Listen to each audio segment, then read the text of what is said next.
Esta es, desde el punto de vista de mi participación en el tribunal, la última vocería que voy a hacer con ustedes, periodistas, después de varios años de haber tenido esta actividad de vocero de la Corte Suprema y que por razones de todos conocidas, por el cese de mis funciones, concluyen hoy día.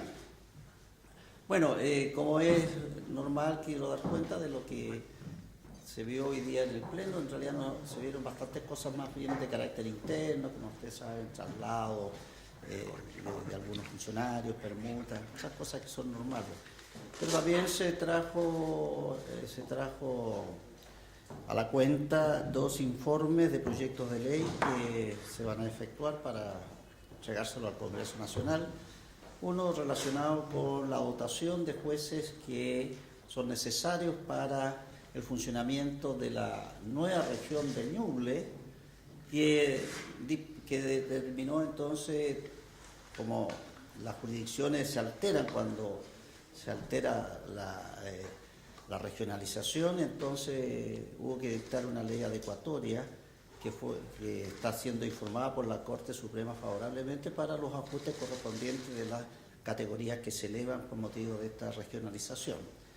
Un segundo proyecto que está relacionado con una moción presentada por parlamentarios sobre la posibilidad de una eutanasia respecto de personas que en estado terminal y sufren gravemente tengan la opción de solicitar entonces poner término a este sufrimiento sobre la base de un sistema médico menos intrusivo y menos doloroso que la propia enfermedad. No entramos al detalle de la cuestión de fondo, porque eso es una cuestión privativa del Congreso Nacional, si está o no está de acuerdo, y esto va a ser seguramente un gran debate ciudadano. Nosotros, en general, hubo solamente mayoría para informar lo que a la jurisdicción le corresponde, que está relacionada con el procedimiento que pudiera producirse si en algún momento hay un informe médico que determina que no es necesario, no es procedente este término anticipado o esta eutanasia. Comprenderán ustedes lo importante que va a ser para la ciudadanía discutirlo luego. Es un proyecto, digamos, muy temprano que se está dando, seguramente porque esto tiene algunas realidades en otros países. Y nosotros informamos favorablemente la parte del artículo 4, que es lo que se pide que se informe, respecto del procedimiento que se va a utilizar cuando hay alguna cuestión entre el solicitante y un servicio médico o un grupo médico que considera que no están dadas las condiciones para este tipo de situaciones, como ustedes comprenderán, muy dramáticas. Y en la que se plantea en el proyecto utilizar el mismo procedimiento que existe para el recurso de protección de garantías constitucionales que contempla el artículo 20 de la Constitución Política. El subdirector de la Corporación Administrativa, subrogando al director, dio cuenta entonces de las acciones que se están haciendo respecto de la idea de reducir, como idea general de todo el país, presupuestos ya asignados.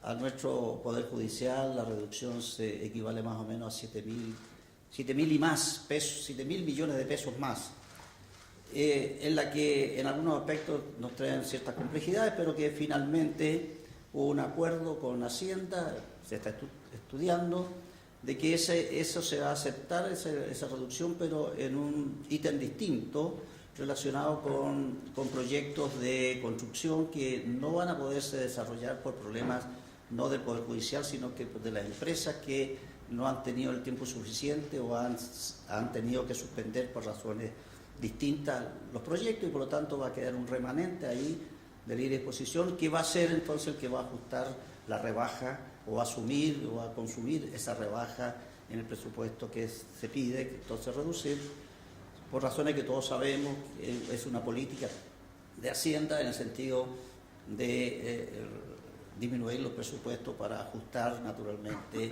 los déficits que puedan existir dentro del Ministerio de Hacienda.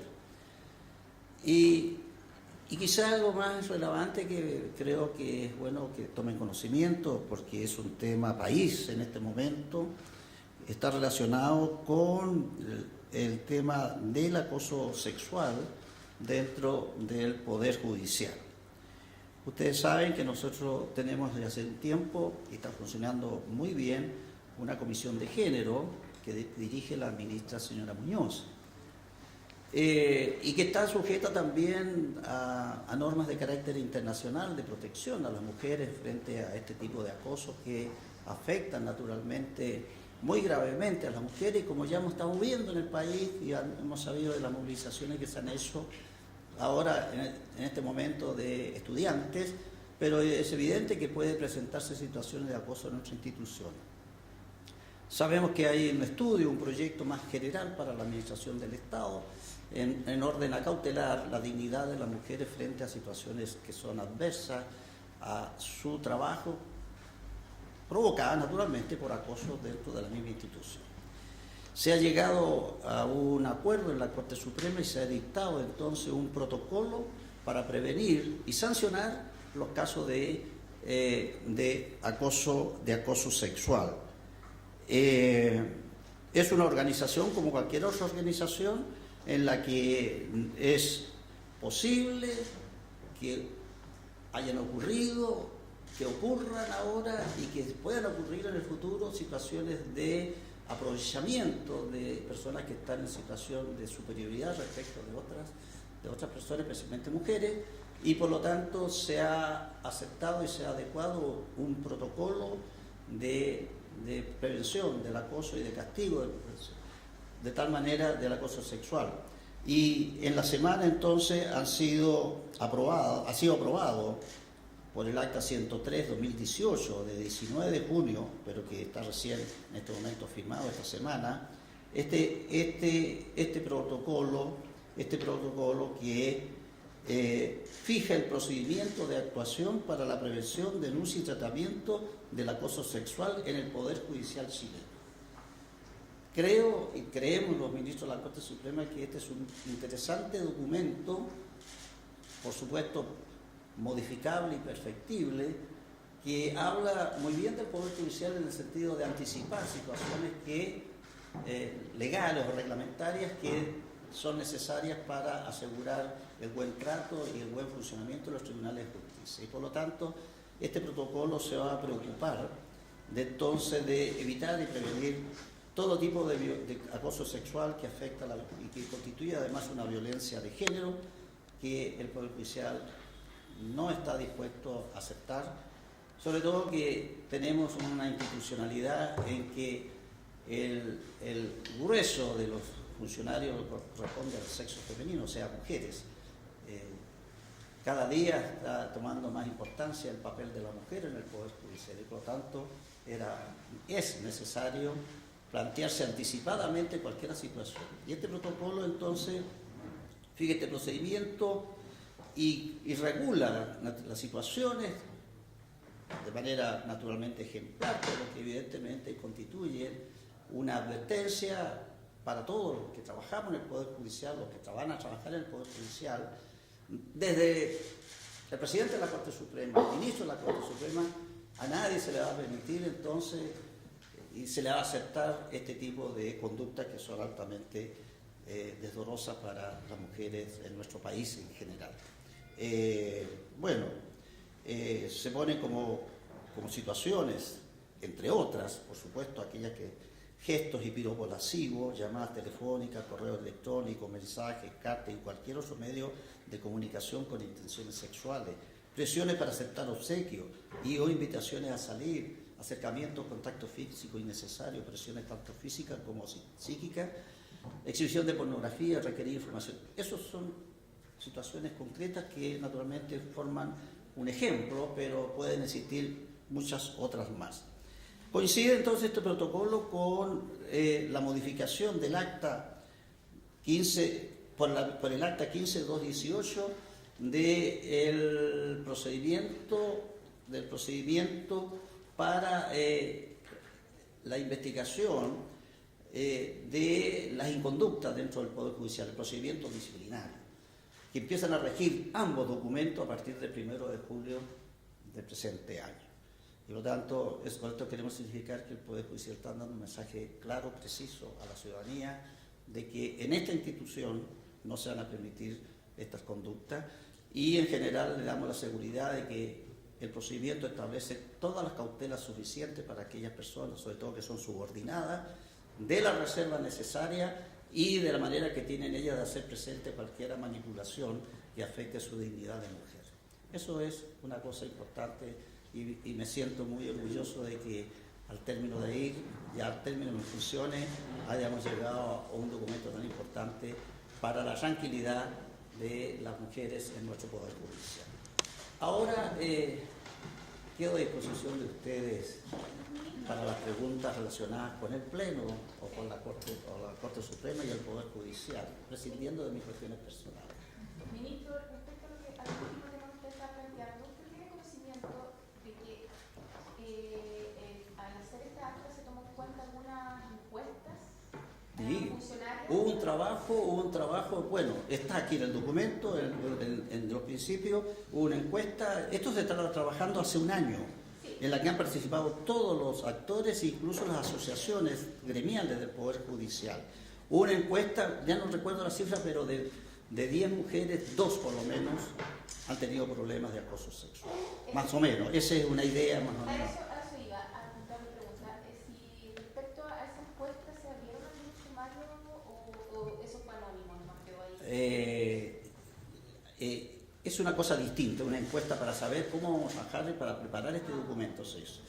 Pero existen sumarios respecto al tema. ¿Ah? ¿Pero de ministros? Es que no sabemos de denuncias, o sea, aquí estamos llegando, sí, aquí ningún ministro puede aprovecharse de su condición de tal.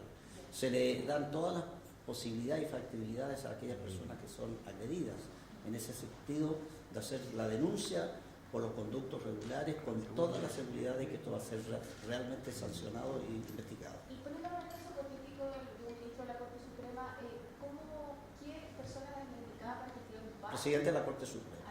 Presidente de la Corte Suprema. A él le va a corresponder, naturalmente el que va a decidir es el Pleno de la Corte Suprema. El Pleno de la Corte Suprema. Sí.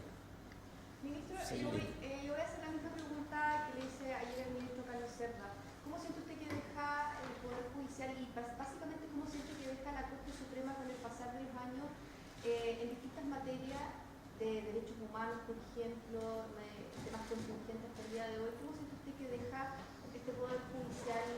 Desde mi punto de vista es muy buen pie, y lo digo porque tengo algunos años más de ministro que el ministro señor Cerda, y por lo tanto yo ingresé a la Corte Suprema el año 2001 cuando todavía no había una conciencia clara del respeto y protección de las garantías constitucionales y de los derechos humanos. Y por tanto yo soy un testigo de todo lo que se ha hecho para mejorar en esas condiciones. Es cierto lo que dice, que hay muchas cosas que están pendientes, pero que hay una conducta por lo menos a partir del año 2001, que revierte las situaciones de impunidad que existieron anteriormente.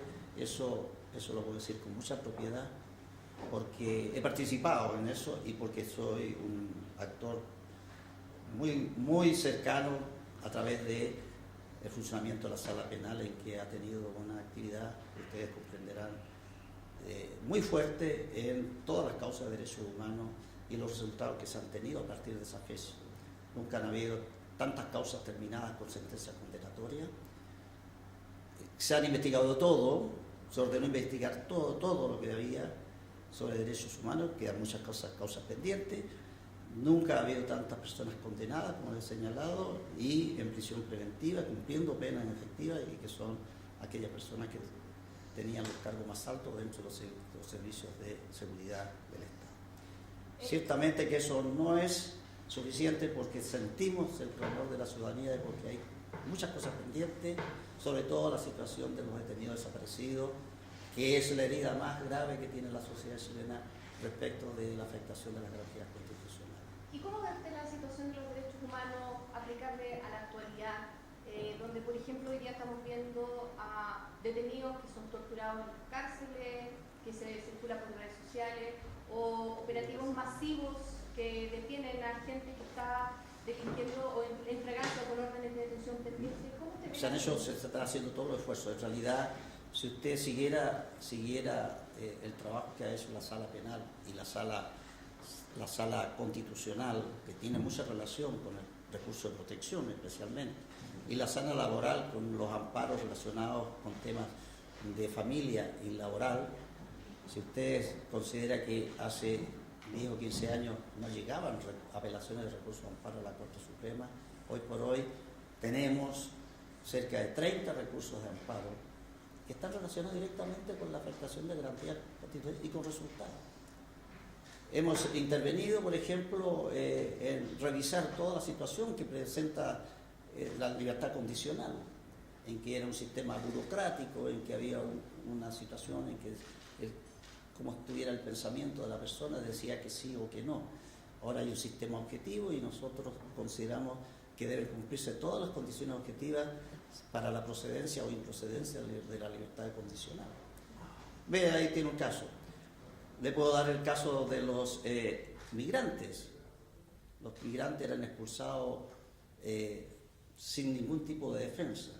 Aquí se recurrió de amparo y hemos hecho un trabajo enorme también para proteger a esas personas sin fundamentos o discrecionalmente se produce su expulsión.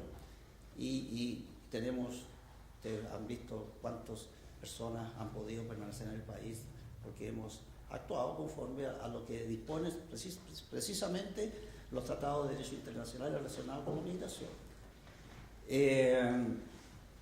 Y en general ustedes han visto los recursos relacionados con los procedimientos penales. Y en eso la sala penal hace el mayor esfuerzo y tiene la mayor proporción de fallos y que de alguna manera han sido recogidos por la academia, por los entendidos, y es un aporte muy significativo, valorado por la ciudadanía. No toda, porque hay mucha gente que no está convencida de que asegurando las garantías es mejor el sistema. Bueno. ¿Cómo ve el caso de los ecuatorianos? Hoy día va a ser formalizado un gendarme precisamente por... Bueno, eso, como lo han dicho todas las autoridades, eso es inaceptable en una sociedad democrática y civilizada. Eso es inaceptable. El Estado es el garante de todas las personas. Si una persona es detenida, el Estado el custodio de esa persona y tiene que garantizarle todos los derechos. Lo único que tiene que ser privada de esa persona es de su libertad, pero de todas las otras garantías relacionadas con su seguridad individual, evidentemente que el Poder Judicial puede reaccionar debidamente frente a eso. Y por tanto, esa conducta más propia de épocas ya que debiéramos olvidar, pero que cada vez vuelven de vez en cuando a nuestro país, lo que no debería ser si somos respetuosos de los derechos en mayúscula. Ministro, usted hace años, cuando estaba empezando su vocería, dijo, tal vez no lo hacíamos tan mal los 30 y tantos jueces que habíamos. Cuando acuerdan una circunstancia que hubo harta crítica a la Fiscalía, y de esa manera usted nos contestó en aquella oportunidad, reflejando por supuesto una crítica a la labor de los fiscales. Con los años, ¿usted mantiene esa crítica? ¿Cómo no, yo no estaba haciendo una crítica, estaba haciendo una afirmación respecto de los jueces que que existía desde el punto de vista académico, una crítica muy grande respecto de la inoperancia de los tribunales, del crimen de esa época. Y yo hacía la significación de que en esa época habían en Santiago 36 juzgados del crimen que tenían que conocer de todos los delitos que se producían en Santiago. Y por lo tanto, habían resultados de todas maneras, ¿sí? No era tan malo el resultado final. Se nos decían, bueno, pero aquí casi todas las causas se sobreseen temporalmente, ¿cierto? Pero hoy pasa lo mismo con el archivo provisional de la denuncia. Entonces, la significación nuestra es que 36 jueces del crimen en Santiago cumplían su tarea bien, porque más allá significaba exigirle algo imposible a esos jueces, que tuvieran un buen resultado, no se podía decir. Y hoy por hoy, y me alegro mucho que eso ocurra, tenemos un Ministerio Público muy fuerte, con mucha capacidad y con muchos profesionales que desarrollan lo que hacían parte de los jueces del antiguo sistema, porque ellos están encargados de la investigación. Los jueces antiguos investigaban y además acusaban, desarrollaban el plenario y finalmente terminaban con la sentencia. Y esta división de tareas que se han hecho ha sido muy buena. Yo no tengo críticas respecto al sistema procesal y creo que nunca siquiera me vislumbro la posibilidad de cambiar el sistema al sistema antiguo, o sea, al sistema inquisitivo. Sí advierto con cierta intranquilidad que cada día se están dictando leyes más represivas, que le están dando un carácter menos garantístico al proceso penal. Y eso es delicado porque eso atenta derechamente con los regímenes de republicanos, democráticos y sociales de toda institución. Ministro, Sí. ayer hacía un análisis el exministro Carlos Cerda respecto a la falta de proactividad de la Corte Suprema en algunas materias como el que usted mencionaba, migrantes, cárceles y los menores. Él decía que faltaba hacer cosas, anticiparse a ciertas situaciones y que eso no era hacer política. ¿Usted concuerda con ese análisis? No lo concuerdo porque en verdad el Poder Judicial está encargado constitucionalmente para conocer y juzgar las causas civiles y penales. No para políticas públicas que son muy necesarias. O sea, es cierto que existe esa falencia, pero esa es una falencia que no es de responsabilidad del Poder Judicial y que el Poder Judicial no la puede asumir, sin desmedro naturalmente, de desconocer las facultades constitucionales de otros órganos del Estado. Lo que mira él, por ejemplo, en situación de menores en situación irregular, el Sename, es un tema serio, pero no es un tema del Poder Judicial. El tema de la inseguridad es un tema serio, pero no es un problema del Poder Judicial. No puede involucrarse el Poder Judicial en políticas públicas de seguridad ciudadana. Para eso está el Estado. Y el Poder Judicial y las garantías constitucionales no pueden subsidiar las incapacidades o incompetencias de los órganos del Estado. Ministro, el gobierno ha dicho que van a seguir realizando con la misma frecuencia estas rondas de vigilancia masiva en todo el país, que ya en las 4 que se han realizado en estos 4 meses de gobierno llevan 17.000 detenidos. No todos llegan a tribunales de garantía, pero ¿cómo ve esa medida en particular que busca generar una sensación de seguridad, y lo dijeron explícitamente, busca generar una sensación de seguridad en sectores que se sienten un poco más vulnerables respecto a eso? ¿Qué piensa el Pleno? ¿Qué piensa usted también? No, el Pleno no ha opinado en realidad, y si yo dijera algo sería de mi propio peculio nada más. Yo, en general, claro, la tarea política de los gobiernos es naturalmente asegurar a los ciudadanos una tranquilidad pública. Y por lo tanto, los que tienen que controlar, digamos, la delincuencia no son los jueces, sino que son los actores políticos del sistema, el Ministerio del Interior, el gobierno, la policía, Carabineros. Y esto de las detenciones masivas, bueno, no ha significado, y eso es lo delicado, seguramente hubo un error de una ministra que reveló que se habían recargado los juzgados de garantía. En verdad, si estamos hablando de cifras, usted dice 16.000 personas. 17.000 en los 4 meses que van desde que Claro, eso no arrojó, esa cifra no arrojó, digamos, un colapso de los tribunales de justicia. Yo tengo unas cifras acá que estamos manejando porque hay que ser responsables. No ha habido altos, de repente, de detenidos que llegan a los tribunales de justicia. Porque nosotros manejamos la situación de los tribunales de justicia. En general se mantiene la cifra, aún considerando esta política de detenciones masivas. El tema es que esta seguridad, en general, en abstracto, no vaya a ser caso que provoque una inseguridad mayor de la seguridad que se trata de precaver. Entonces hay que tener cuidado en eso. Yo quisiera saber qué pasó con aquellas personas, qué se les hizo a esas personas que finalmente resultaron ser libres, resultaron sin cargo de ninguna especie. Entonces, claro, si yo puedo allanar toda una población y puedo sacar a 10 delincuentes muy peligrosos. ¿Y qué hago?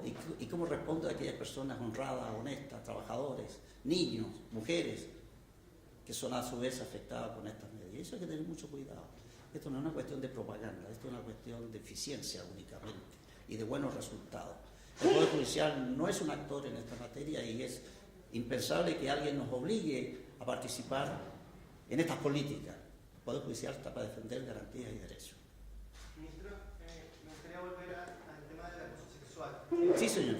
Usted, como ministro, durante toda su carrera, experimentó situaciones de acoso sexual en sus colegas, vio, porque sí o sí usted en el pleno revisó casos sobre acoso sexual de jueces. Hemos visto varios casos de abuso sexual y hace poco hemos sancionado a un juez por la remoción de su cargo. Han ocurrido en la época.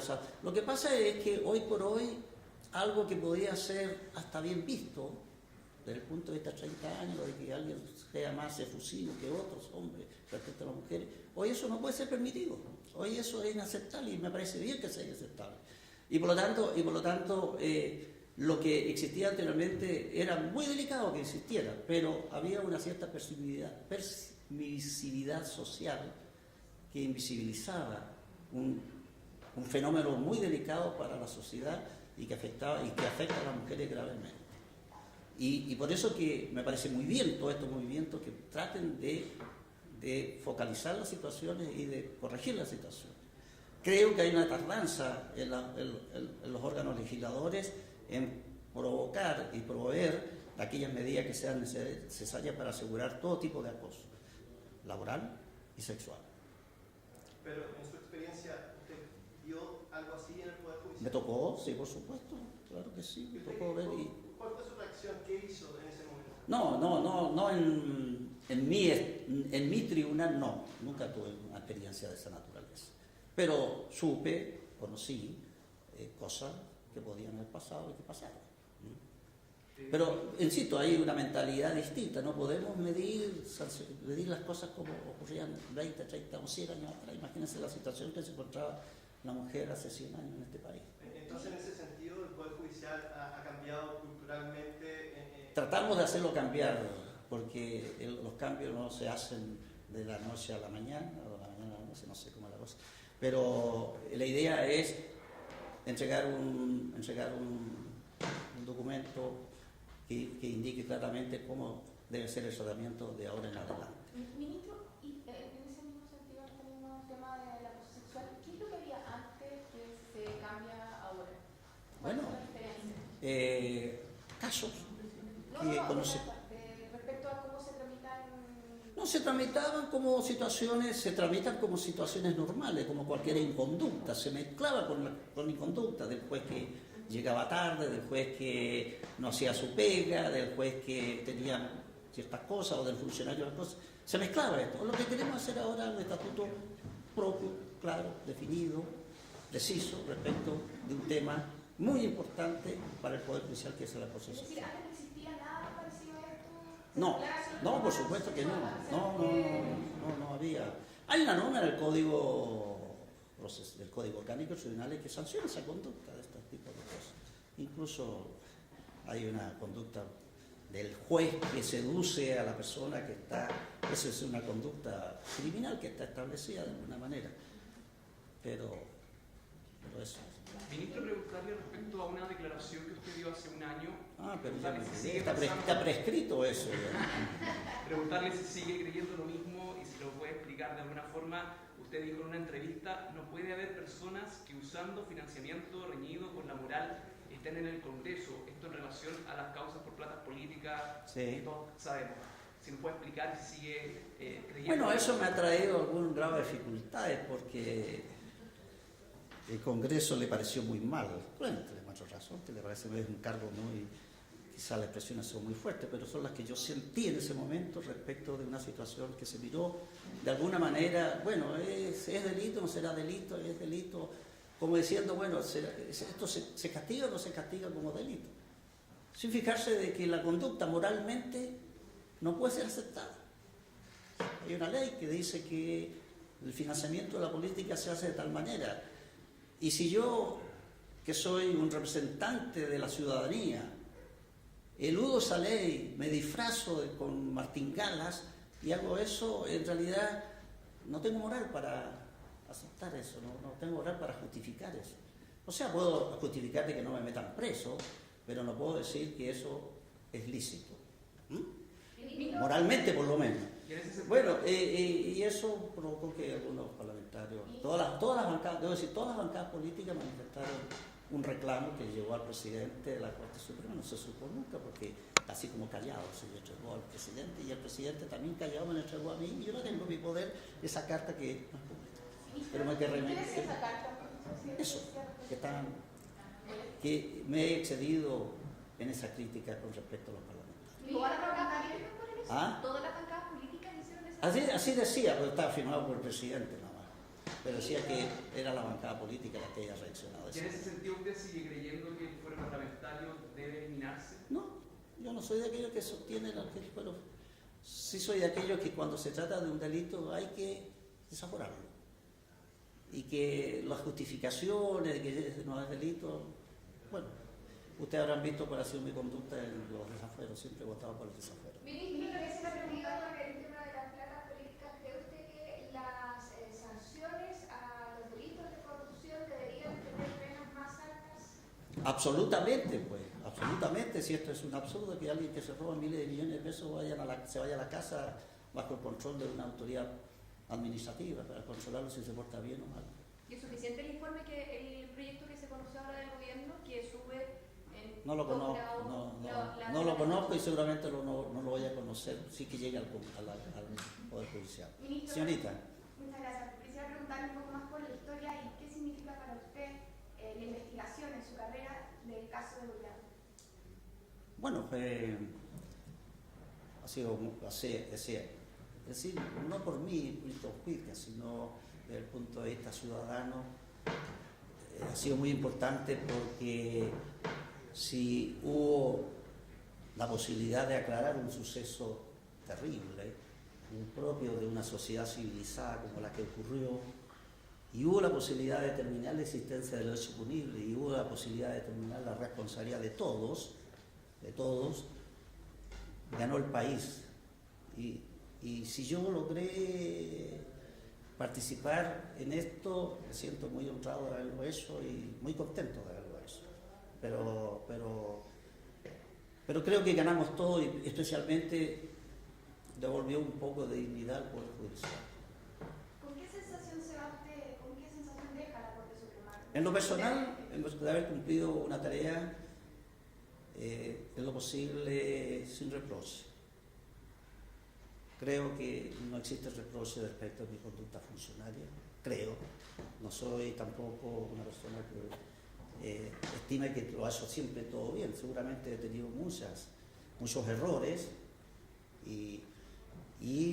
pero en general, si uno hace un análisis más frío, creo que no defraudé a la ciudadanía ni a aquellos que me pagaban el sueldo. Ministro, finalmente la Sala Penal rechazó hace unos días atrás de la extradición solicitada para Silvia Bersovich. Sí. Si pudiera explicar un poco por qué se rechazó esa solicitud, bueno, el fallo, su presunta. Casi, ya no, usted pensará, yo me lo conozco de memoria, pero es que los fallos, nosotros nos olvidamos casi la semana, porque tenemos toda la semana una carga de hacer fallos nuevos. Consideramos que había una insuficiencia de prueba desde el punto de vista nuestro fundamental, porque esto se guía por el sistema antiguo y entonces para proceder a la extradición lo primero que tiene que demostrar el juez es que se cumplan los requisitos para procesar a una persona, que está definido en el artículo 274 del Código de Procedimiento Penal antiguo, que es muy parecido al 140 actual del Código Procesal Penal.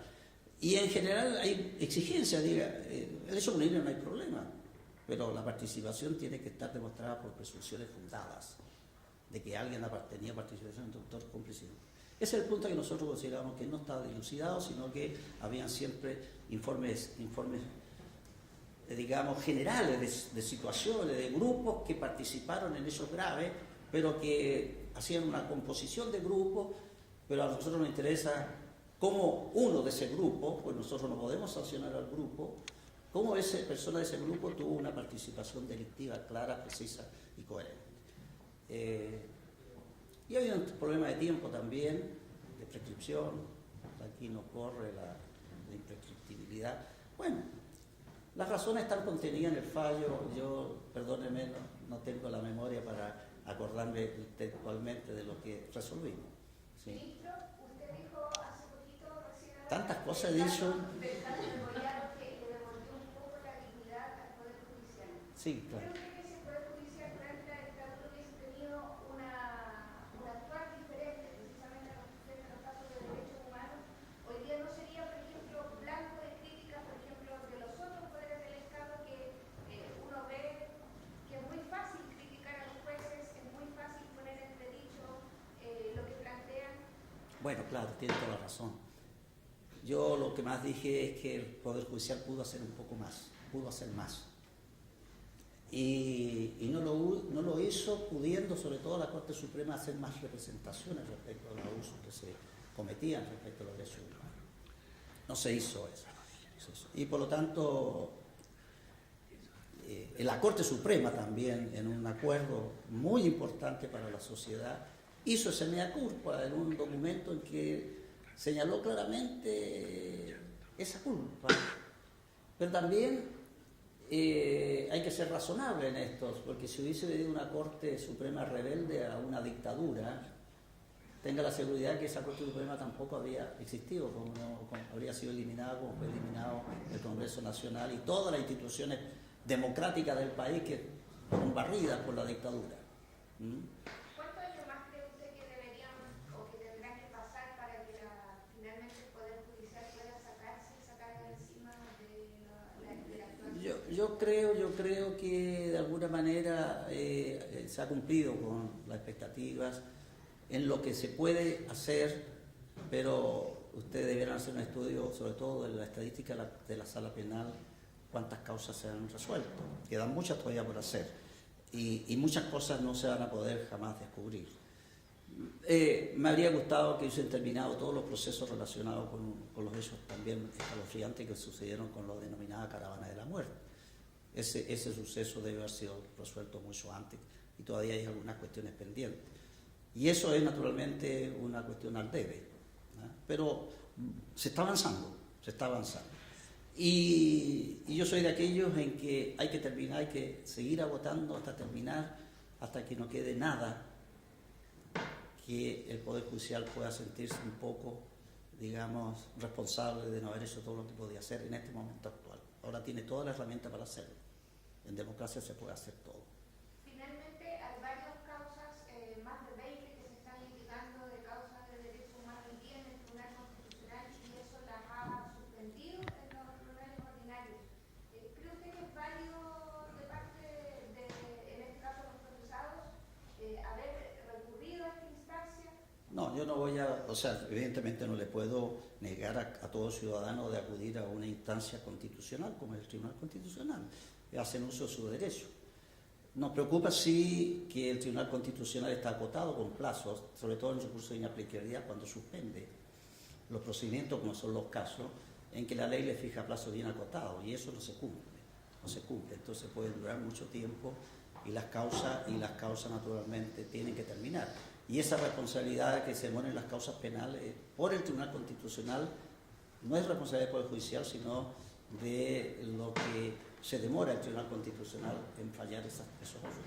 Ministro, ¿cómo es lo que se refiere a esos 37.000 casos de la Comisión Balich 1 y 2? ¿De las torturas? De tortura. Se están haciendo y han llegado ya a la Corte Suprema. Esto es una investigación que se inició no más de 5 o 4 años. Cuando se determinó todos los casos de tortura, se mandaron a los ministros de visita que están investigando y aquí en el hecho hemos conocido ya condenas de tortura y van a llegar seguramente más con el tiempo, porque están haciendo investigaciones en el trabajo arduo que están haciendo los ministros en visita. Yo les rindo un homenaje a estos ministros que han hecho tanto por la patria en estos momentos.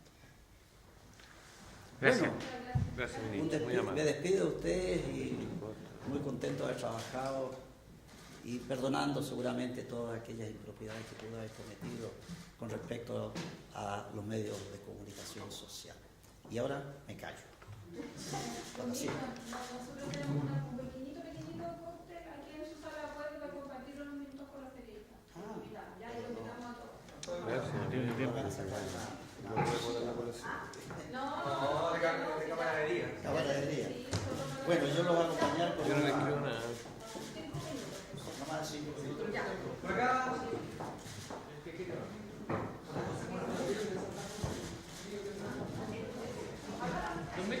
Don Víctor, ¿podemos sacar una foto con los periodistas acá? Por favor. ¿Sí?